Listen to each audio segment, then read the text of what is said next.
Welcome to the Dibley Diaries for this week. This week is Good Shepherd Sunday, and we're going to be thinking about John 10 verses 1 to 10 in Thought for the Week, and we're going to be thinking about something that I was reminded about when I was reading the passage, but I'm giving you a little trigger warning. I'm going to talk a bit about controlling behaviour in the context of our safeguarding training, so if that's not for you this week, then do skip through to Thought for the Week, where we're going to be definitely not talking about that.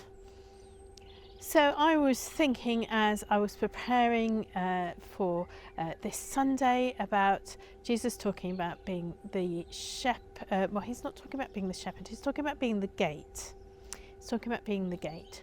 So the sheep come into the sheepfold, and Jesus is the gate, and he keeps them in the sheepfold. He keeps them in the safe, and he keeps the baddies out. And then a bit of me just flagged up, but not in a controlling or coercive way. Not in a controlling or coercive way. Jesus does not shut us into the sheepfold in a way which is not good for us. Well, what has this got to do with safeguarding training? Well, I was thinking about a particular situation which happened to us in one of the places where I have previously worked in the last 20 years. I want to keep this as anonymous as possible, but we were in the situation where everyone had to do their safeguarding training. People complain to me about having to do safeguarding training all the time. They say, oh, I've done it before, I've done it in different contexts, okay, do I have to do it again? Why do I have to do a refresher? I'm in charge of safeguarding in this other context. Then I have to say yes, but the church is a particular context which needs particular sorts of safeguarding awareness, and you need to understand the procedures that we have in place as an organisation to help keep people safe. One of the places where I worked, where the PCCs were all doing their awareness of domestic abuse training, which is one of the joyous modules for people to do. It's really a difficult training module. My advice would be that if you're going to do it and you feel that it might not be easy for you to do, don't necessarily do it on your own. Have someone you really trust there with you. Anyway, one of our PCC members had done this training and had recognised themselves in a controlling and coercive relationship, that they were in a very difficult situation. They told their parish safeguarding officer that this was the situation that they found themselves in. Now, I don't know what happened next, and that is absolutely correct, because I did not need to know at that point. That wasn't something I needed to know then. But I do know that that person was helped to move away from their partner, to live independently, and to move towards living their best life.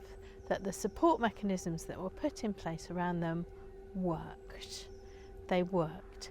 So it's really important that we do our safeguarding training, because it works. Because in this particular case, this person who had gone through it and realised that actually they were in a very unsafe place themselves, they were helped to be in a place where they were safe. So please do your safeguarding training, but I really pray that you won't recognise yourself in that. But I also pray that if you do, that by contacting and working through the structures that we have for support, that you will find the support that you need, like this person that we had in our parishes did.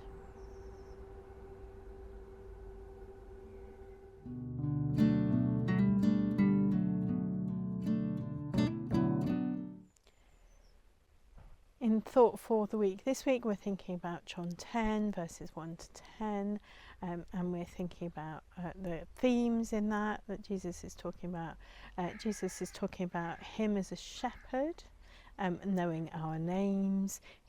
Actually, this isn't the passage where he says, I am the good shepherd, explicitly.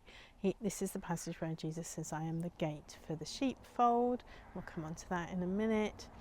And also at the very end in John 10:10, Jesus says, I've come that people would have life in all its fullness in some translations, or abundant life, that they can live their life abundantly in some other translations. So Jesus knows our names and can call us into the sheepfold, into the safe place where we need to be. I managed to accidentally log out of one of the places where I'm normally automatically logged into on my computer, which left me with the conundrum of trying to remember my username. The password was beyond me. I couldn't remember the password. I ended up having to go through all the security settings to reset the password so I could get back into this app that I use all the time, that I've managed to log myself out of by accident.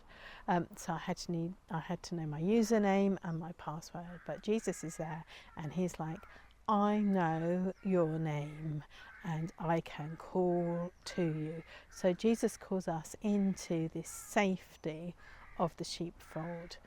We could all do with a bit of safety in our lives at the moment. We could all do with feeling safe in our lives, and we come into the sheepfold, and then Jesus says, I am the gate. So he is the gate which is across the entrance to the sheepfold, keeping the sheep safe.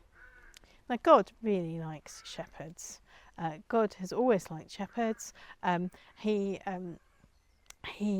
chose David to be the king, and David was a shepherd. David wrote the amazing Psalm 23, talking about God being our shepherd. The Lord is my shepherd. And that is full of that imagery. So David really understood it. There's all these images about God's leadership like a shepherd. That's what David was tapping into then, and it carries on. Jesus is building upon that imagery. And I still don't really understand. Maybe I should ask my very clever theological educator friend this. I'm still not really sure about why the shepherds. Why did, in the nativity story, why did God feel that he needed to tell the shepherds around Bethlehem that Jesus had arrived? I don't know why, but he did. That was who he chose to tell.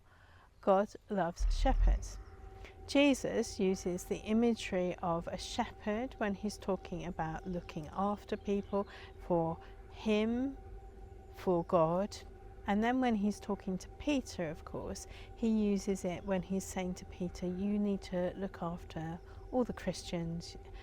In the shorthand for that is, you need to run the church, and you need to look after my sheep, you need to feed my sheep and feed the lambs. And yeah, so Jesus is talking about this idea of being a shepherd as a really good thing.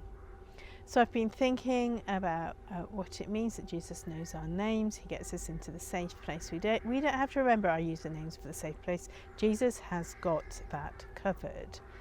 But it's not a prison, because the other images that Jesus uses are about abundance. And we think about the different images Jesus uses of the shepherd for the lost sheep. So the sheep are out and about when they don't need to be in their place of safety. The sheepfold is not a prison, but there's something about the abundance of the safe time. So a sheepfold is used at night to protect the sheep,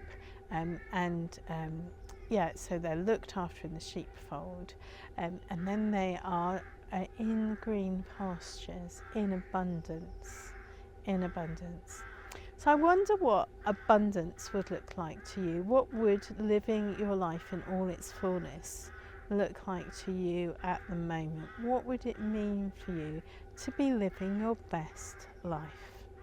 Because that's what Jesus offers. Jesus offers safety, a safety which is not mediated by us having to remember our username, but Jesus remembers our name and calls us into safety, but also gives us this abundance. What would that look like to you? What does that mean to you? So really, this passage this week, we're thinking about what does it mean to be called into a place of safety, but also to rejoice in living a life of abundance.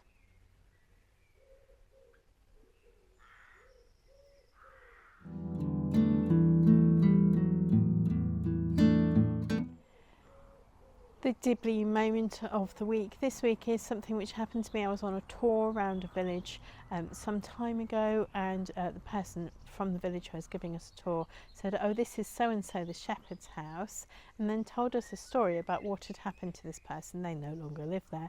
In the mid 20th century, in some terrible snowy weather, they had their flock with them on the hills, and they had been marooned in that place with their flock for 6 weeks of really bad weather, and they had cared for all of the sheep, and they kept them fed, and they'd not tried to run away from them.